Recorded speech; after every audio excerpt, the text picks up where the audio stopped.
Good afternoon. Today we will be discussing performance appraisal. But first, we must understand the meaning of performance appraisal. As per Google, performance means the action or process of carrying out or accomplishing an action, task, or function. Appraisal is an act of assessing something or someone. As defined, performance appraisal is the systematic evaluation of the performance of employees and to understand the abilities of a person for further growth and development. It is generally done in systematic ways to measure the pay of employees and compare it with targets and plans, to analyze and guide the employees in their work performances. What are the administrative and developmental uses of performance appraisals? The following are the use of performance appraisals. Promotion. Performance appraisal helps the supervisors to chalk out the promotion programs for efficient employees. In this regards, inefficient workers can be dismissed or demoted in case, and sometimes did not get any promotion. Compensation. Performance appraisal helps in chalking out compensation packages for employees. Merit rating is possible through performance appraisal. Performance appraisal tries to give birth to a performance. Compensation packages, which includes bonus, high salary rates, extra benefits, allowances, and prerequisites, are dependent on performance appraisal. The criteria should be merit rather than seniority. Employees development. The systematic procedure of performance appraisal helps the supervisors to frame training policies and programs. It helps to analyze strengths and weaknesses of employees so that new jobs can be designed for efficient employees. It also helps in framing future development programs. In addition, it helps employees and managers create a plan for employee development through additional training and increased responsibilities, as well as to identify shortcomings the employee could work to resolve. Selection validation. Performance appraisal helps the supervisors to understand the validity and importance of the selection procedure. The supervisors come to know the validity and thereby the strengths and weaknesses of selection procedure. Further changes in selection methods can be made in this regard. Communication. For an organization, effective communication between employees and employers is very important. Through performance appraisal, communication can be sought for in the following ways.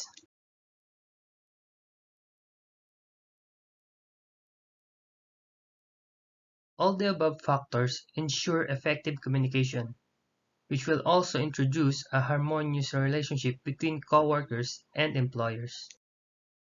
Motivation. Performance appraisal serves as a motivation tool.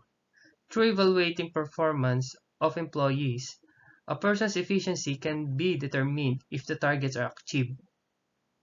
This very well motivates a person for better job and helps him to improve his performance in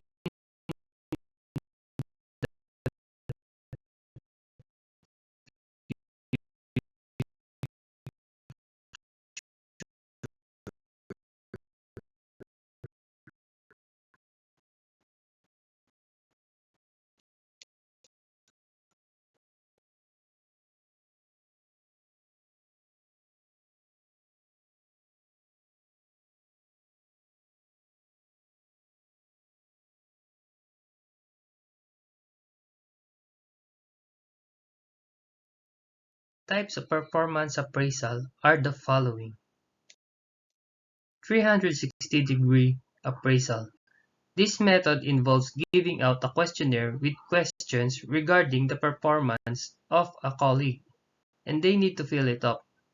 This feedback can be considered by the manager while evaluating the performance at the end of the year or quarter.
General performance appraisal.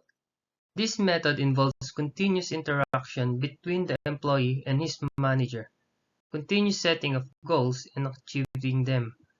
Whether the employee has been able to do justice the entire process or not is evaluated at the end of the year.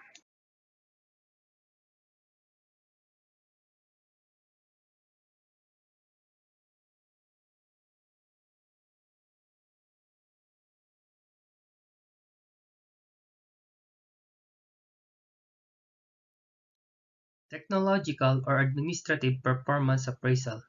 This appraisal technique concentrates on technical more than any other aspect of performance on the job, as the employees involved have specialized skills. They are judged on the skills they possess and the activity they completed. In some IT companies, technical performances are evaluated through their updated certification, in which it will give ease in the evaluation of employees' technical skill.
Manager performance appraisal. The performance of a manager should also be appraised, and this includes not just his or her performance on the job, but also relationship management with clients at his or her disposal. Generally, anonymous feedback forms are received, which are then considered for appraisal. In some private companies, this kind of appraisal usually does not rely on feedbacks of a manager's subordinates.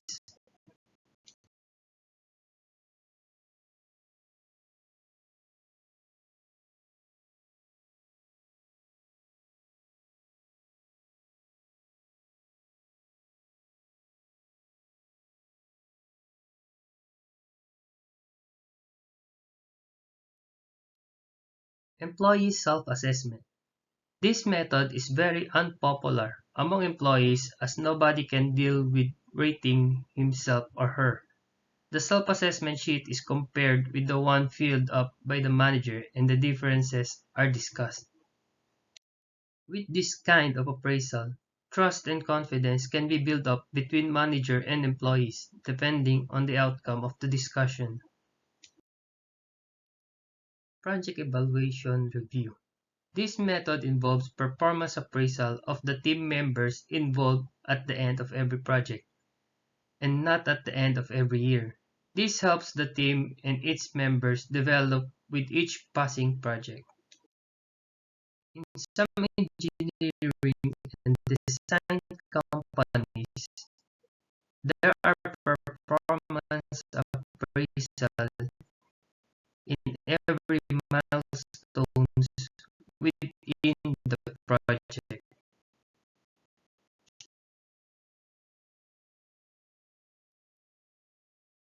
Lastly, the sales performance appraisal. A salesperson is evaluated on the basis of his or her sales skills and accomplishment of financial goals set previously. Goals set in case of sales should be realistic and ways of achieving them should be decided by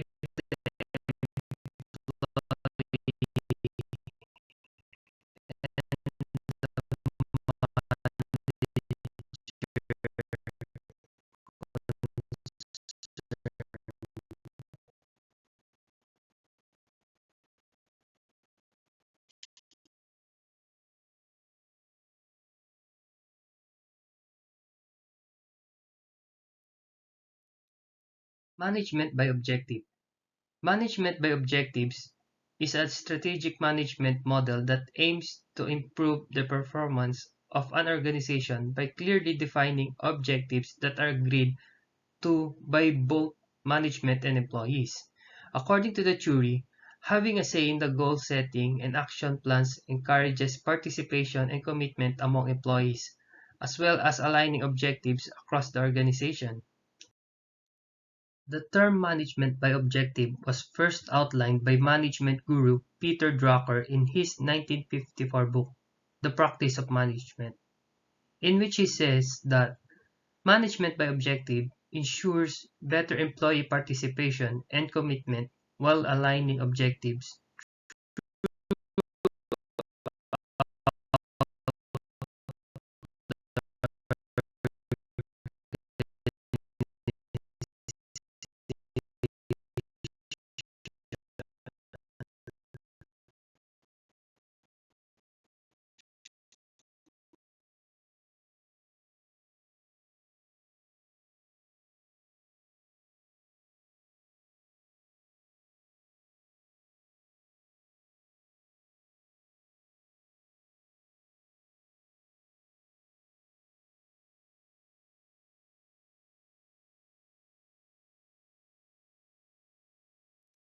Management by objectives outlines 5 steps that organizations should use to put the management technique into practice. The first step is to either determine or revise organizational objectives for the entire company.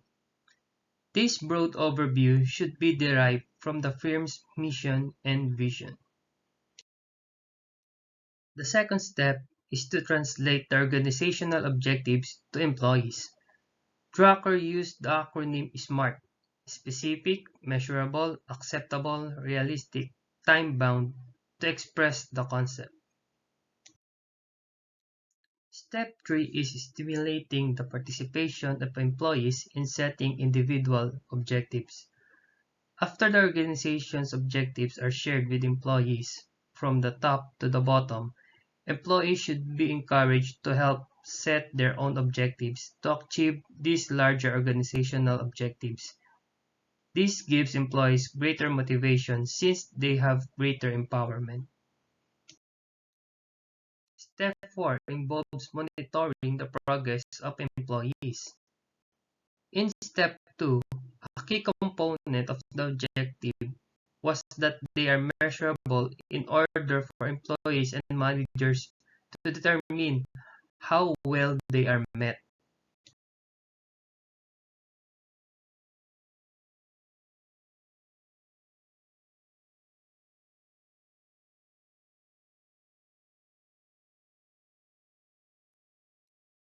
The fifth step is to evaluate and reward employee progress.